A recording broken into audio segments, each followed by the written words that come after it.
So we've been talking about appeals and how to basically win an argument. And any time that there's, or convince someone to do something, and any time that there is something that you need people to do for you or to change someone's mind about something, we talk about the rhetorical triangle. We're talking about, thinking through what it is that you're trying to do, and how it is that you're going to convince somebody.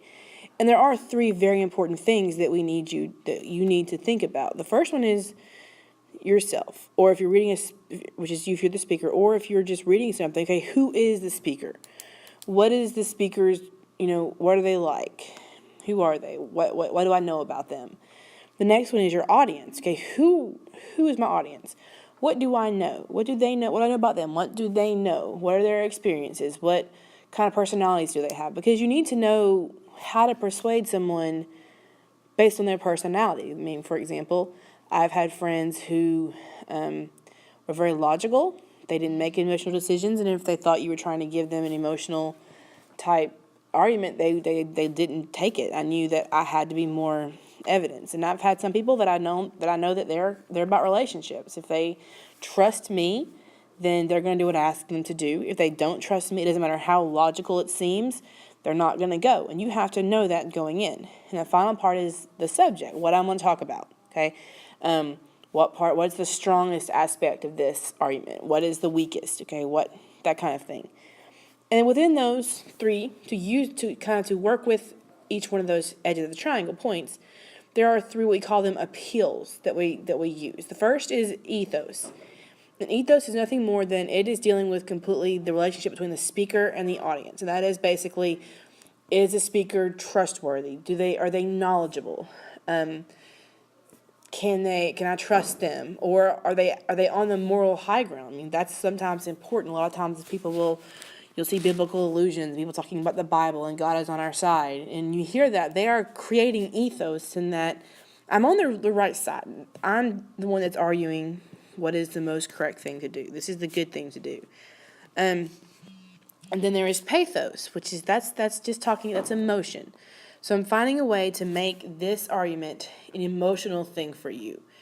So a good example of this is going to be if you're trying to, like I used to sell insurance, life insurance. You walk into someone's house and you're going to provide them with evidence that's with the logos aspect of it to get them to buy it. But you're also going to say, hey, if something happens to you and you die and leave behind your wife and your children, what's going to happen to them? I mean, they'll lose you. They'll be sad. They lose your income. What's going to happen? Are they going to live in a cardboard box down by the river? We don't know. And that creates an emotional response. And that's how I get what I want from you. You buy it because you're afraid for your family. Logos is just nothing more than logic. I'm trying to get you to logically go there, rationalize what you're doing. Sometimes you'll ask people a string of questions, and those questions are not meant for an answer or to make you think. And that thinking process gets you to where you see in a reasonable manner why this decision is correct. It can be providing evidence that supports it, statistics, examples, anything that shows someone this is why it works based upon the logic, thinking it through. Now, no really good argument is going to be really all on one or the other. Everyone, even if they are highly rational, they're going to make a decision based, all three aspects just need to be there. So if you're going to argue well, you want to make sure that you are using all three. So when we show you an argument and we ask you to find one of the three, you should be able to find all three in any good argument. If it's a really bad one, you might not, but for the most part, they should all be there. What we're going to do right now is, as you have taken notes, you're going to read Sinners in the Hands of an Angry God coming up after we talk about some of the background information on the story.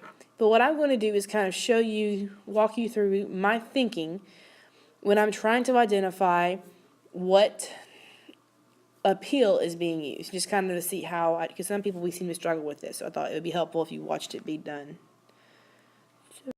Okay.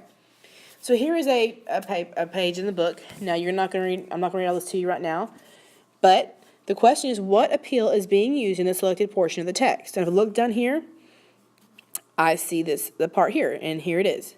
The bow of God's wrath is bent, and the arrow made ready on the string.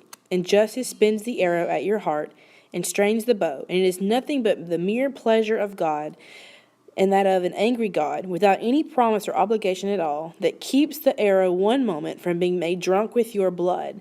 Thus, all you that never passed under a great change of heart by the mighty power of the Spirit of God upon your souls, all you that were never born again and made new creatures and raised from being the dead. Okay, and that's we're going to stop here. Okay, so the first thing I need to know, but when I'm trying to figure out any speech, is I need to understand the three bigger points of the triangle. So my speaker, my audience, and my subject. Okay? Now, I'm coming at this from having read the entire thing and being fairly familiar with it, whereas you will eventually get there, but just kind of bear with me. So I'm going to give you information that I already have that you'll eventually have. For example, the speaker is Jonathan Edwards. If I can get this to work. There we go.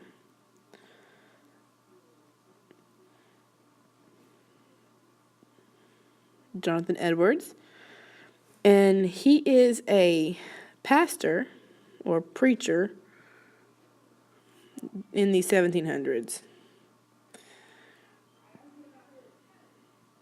He's a Puritan, or at least he very Puritan-like. Okay, the audience is a congregation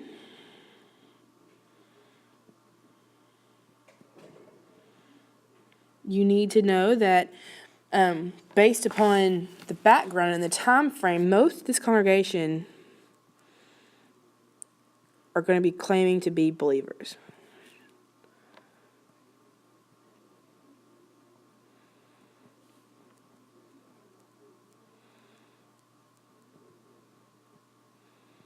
And that's it. I mean, believers in God. They'll live in church their whole life. They know the Bible.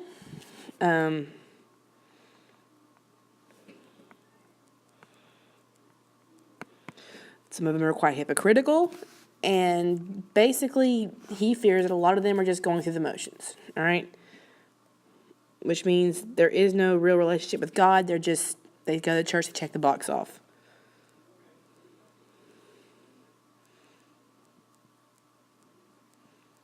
The point is that they will all believe in God. So there's no one in that room that's going to need to be, that we need to say, hey, God exists. They all believe he does. Okay? Oops. Undo.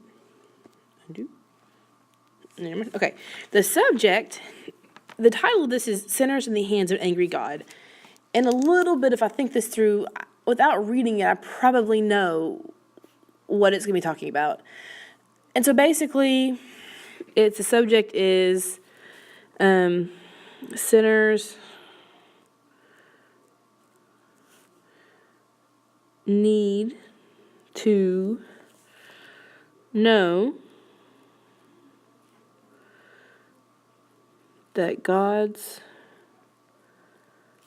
wrath hangs over her head. Okay, and what I can't fit in this one little piece is that they know God's wrath is hanging over their head, and that they have to have a relationship with God in order not to suffer that consequence. Okay, so that's what I've got. Okay, I know that he is a preacher.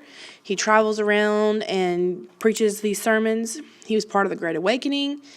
He's speaking to an audience or a congregation that all believe in God, all are regular churchgoers. They know the Bible. The problem is that most of them only know this. There's no true relationship with God. They're going through the motions. They're every bit as lost as someone that claims that God doesn't exist. Okay? The subject is that the wrath of God and hell is waiting on them, and nothing that they can do is good enough to go to heaven except for through God's grace. Okay? But I just basically, they need to know that God's wrath is waiting. And that's most of the point. And in the end, he's like, based on this, you need to get to know Jesus a little bit better. So here is basically the piece that we're looking at. Okay? The bow of God's wrath is bent, and the arrow made ready on the string, and justice bends the arrow at your heart, and strains the bow. And it is nothing but the mere pleasure of God that keeps, and that of an angry God, without any promise or obligation at all, that keeps the arrow one moment from being made drunk with your blood. Thus, all of you that never passed under a great change of heart by the mighty power of the Spirit of God upon your souls, all you that were never born again, made new creatures and raised from being dead to sin. Okay. So, what is the purpose of the passage? Okay. And I don't mean like the whole sermon. I'm talking about this one little piece. And I'm basically looking at this part kind of right here and up. And I'm telling you what I'm getting here is we've just talked about imagery. I'm seeing an image, okay? You got and forgive my drawing, you've got the cloud, right? You got God up here on a cloud with a bow and arrow, okay? And he is, well, I should be more like this. Arrow points this way. And he is sitting there watching you, okay? And the bow is ready. When you get it, it says, the arrow bit Mary, blah, blah, blah, blah. Being drunk with your blood. So basically, justice bends the arrow. So what you're seeing is that you got God, literally, in heaven, or on a cloud, or up in the air, watching you. He's got this bow and arrow, and because of your sins, the arrow is bent back. And at any point in time, whenever he feels like, he's just gonna, and down you go dead. Okay? One thing that you will see repeated constantly is nothing but the power and mere pleasure of God. Okay? So, what is the purpose of the passage?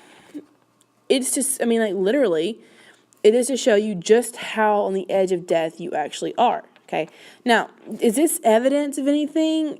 No, I don't see any statistics. I don't see any examples. I'm just seeing a really almost kind of scary image. Okay? Is it building credibility is he saying something that's going to make you think him more credible? Well, no, he's not doing that at all, okay? Is he trying to bring an emotional response? Well, my answer to that question is definitely yes. And how do I know? Well, I turn it on myself. If I'm sitting in that audience, I believe in God. I know God's there because I live in that time frame. And so maybe I think, well, as long as I'm crossing off these boxes, he's a loving God. He would never take me out. And people are probably thinking that he's, literally trying to say, hey, you know how you think that this loving God would never hurt you? Well, you're wrong. He's in heaven. There's an arrow pointing at your head, and you're just as close as him letting go of that thing, and it's shooting in you. You're going to die, and you're going to go to hell. That's going to make me a little bit nervous, okay? And so that's going to make me stop and look up and be like, wait, he doesn't have to prove to me that God exists because he knows that his entire congregation already does. He knows his entire congregation knows the Bible. So what he's trying to do, instead of presenting evidence, is he's creating this complete emotional response. He is trying to scare, literally, the hell out of people. I want you so afraid of God's wrath that you're going to repent of your sins and change your life around, okay? So we know that he's not using evidence. He's not trying to build credibility. Yes, he is trying to scare. We would say Edwards is trying to scare his audience.